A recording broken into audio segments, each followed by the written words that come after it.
Hello guys, tayo ay magpipintura ngayon ng aking kahoy. Ito yung pintura na ilalagay ko, yung para siyang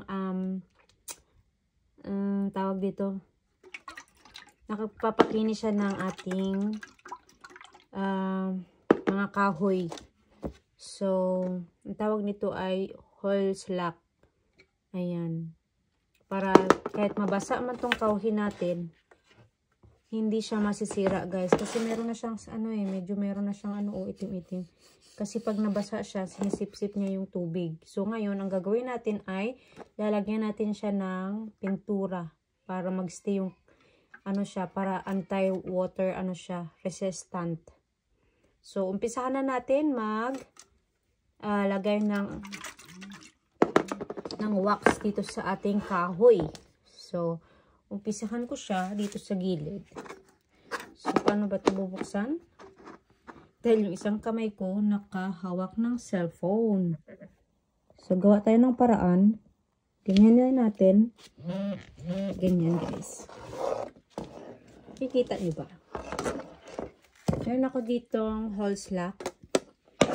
Tawag sa kanila. So, tansya-tansyahin ko lang siya dahil nga kunti na lang ang laman nito. Ay, ayaw mo buksan. Nagsirado na siya. Paano ba ito? Tabang. Ayaw mabuksan guys. Ayan, nabuksan na sa wakas. So, bubuhusan ko siya. Isa ko dito sa gilid.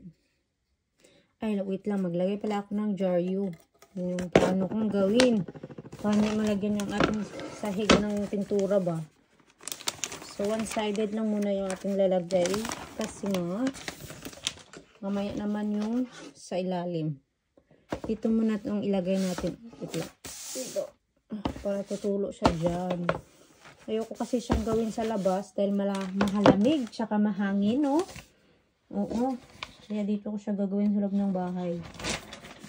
So, take a rest na yun. Maamoy pa naman to siya. Yan. Okay.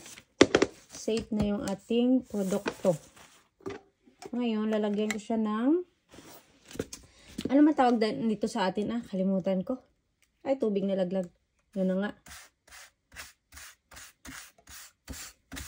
Ilalagay pala ito talaga sa tubig. Ayan, gaganyanin lang natin. Tumigas siya, oh. Tumigas nga siya. So, lalagyan nga natin talaga sa tubig. Ang aking brush, ginamit ko kasi ito siya last time. So, hindi ko siya binalawan sa tubig, kaya tumigas yung brush ko. Ayan. So, ngayon, mamaya after nito, lalagyan natin na sa tubig siya. Ito yung kahoy na ito guys, yung bamboo ito siya. So, nilalagay ko to sa CR kasi pinapatungan ko ng mga shampoo, mga nabubot ko, kudi ko, mga ganon. Daming keik-ikan, no? Wakat na mga dito kasi para siya ma-support sa tubig guys. Kaya ginaganito ko. Ano ba tawag nito sa atin? Clear to siya na clear. Di katulad sa atin may kulay talaga na brown. Meron dito sa kanila wala akong nakita. Doon sa Pilipinas meron kasing ganun yung tawag na varnish. Oo, nag-varnish din kasi ako ng aparador doon sa Pilipinas. Umuwi ako. So, magandang kulay na varnish na yun kasi may pagka-brown. May pagka-brown siya. Ito kasi clear lang parang transparent siya. You know, transparent ba? So, madami tayong gagawin today. Mamaya, mangisda ako. Mag-video nga din ako doon. Pag may huli akong isda. Pag wala akong huli, hindi ako mag-video. Ganun. Dito muna na side. Tapos, pag matuyo ko yung sa taas niya, baliktad natin. Tapos, sa kabila naman natin siya babarnisan. Ganon siya guys. Ganon. Para tumagal yung ating kahoy. Taba, patay. Tapo na tuloy. Nadidikit na to siya mamaya. Kaya yung nadidikit na yan siya guys. Lagyan pa yung kurtina ko ng varnish.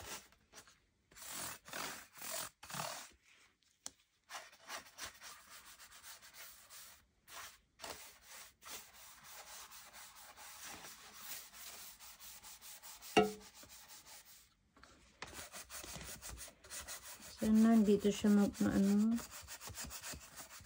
nalagyan ng tubig ba?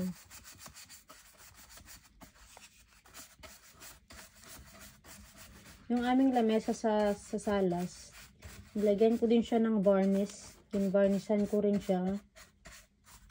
Kaya medyo siya sa tubig.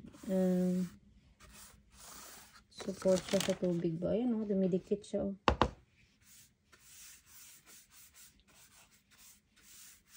Kasi ilalagay ko to sa CR. Patungan ng mga shampoo, sabon, gano'n. Ayan. Dahil na siya dumidikit.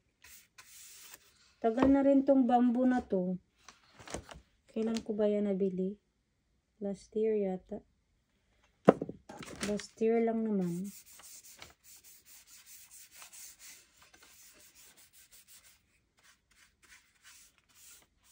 So mamaya after nito pala magluto ako ng isda. Na may ampalaya. So ang ampalaya, late, panghuli ko na lang siya ilagay. Tapos, unahin ko lang muna yung mga ibang ingredients. Uli ko na yung ampalaya. Wala kasi akong nakuha ampalaya kahapon. Kaya yun. Hindi ko nakikita kayo guys ha. Kasi yung camera ko malayo. Ayan. Thank you for watching. Sino nanonood dyan? Thank you naman. Ayan dito na lang din pala sa ilalim. Lagyan ko. Kasi hindi siya sagabal Yung sagabal, yun yung hindi sagabal, yun yung anuhin na natin. Dito na lang din pala. Para matuyo na siya agad. Dalawang coating. Patay. Dalawang coating ilagay ko nito. Ayan. Tapon tuloy siya. Sayang to ba?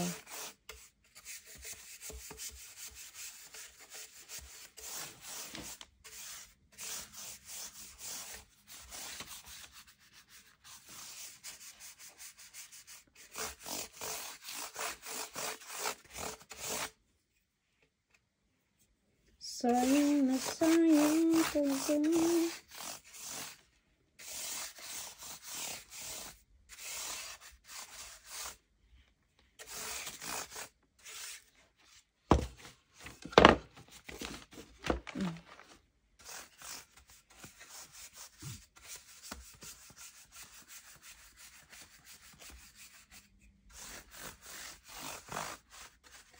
Ayan, please give me a thumbs up guys if you like my video. And you can also follow me on my Facebook,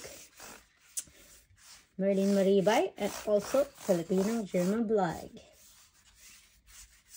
And also to my YouTube channel, Filipino German Blog guys.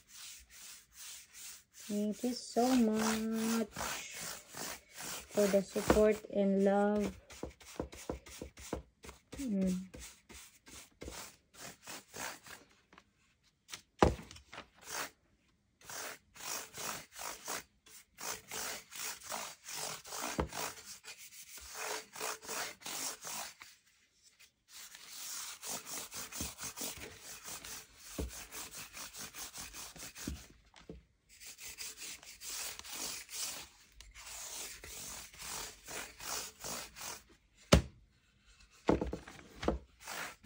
Tapos na ako. Nakikita niyo ba yung ginagawa ko, guys? Ayan. Ayan siya, oh.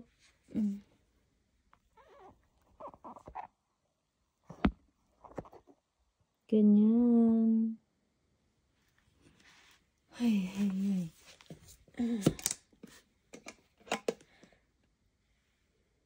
Para siyang gel.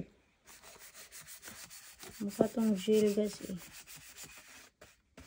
Mukha siyang gel.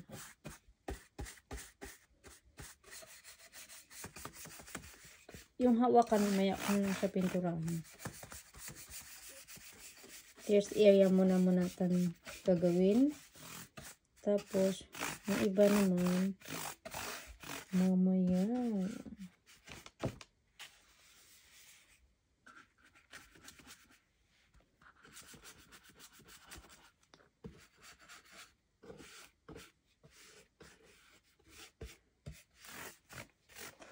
Ayan. Ilang minutes na ba ako? Ay, 11 minutes na pala ako. Ayan. Pero diretsong vlog to, guys, ha. Walang hinto. Ayan. So, ayun. Kaya ano na natin siya dyan tumuyo. Tapos mamaya ulit yung second coating natin. Pag tumuyo na yung unang coating, ilalagay na natin yung second coating. Dahil manipis lang siya, eh. So, ito, lagyan ko siya sa tubig. Okay, guys. Yan yung ating result ng ating mamaya, mga isda ako ba? Excited na ako mga isda ba? Ayan, nagkaroon na siya ng kulay. Mag-glance-glance siya. Kumikinang-kinang yan siya, guys. Ayan. Mamaya, napasukan niya ng tubig. Okay lang kasi safe siya. Pero meron tayong nilagay na varnish. Maganda kasi ito siya, pwede din ito sa labas. Pag meron kayong gamit na mga kahoy pa sa labas, yan. I-ano nyo siya, lagyan nyo na siya ng varnish na ganito.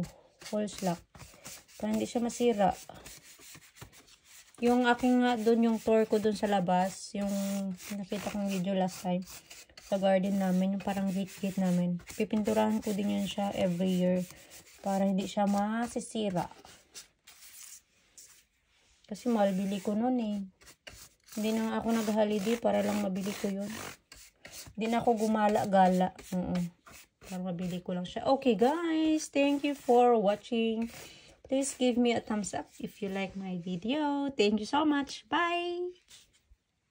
Bye!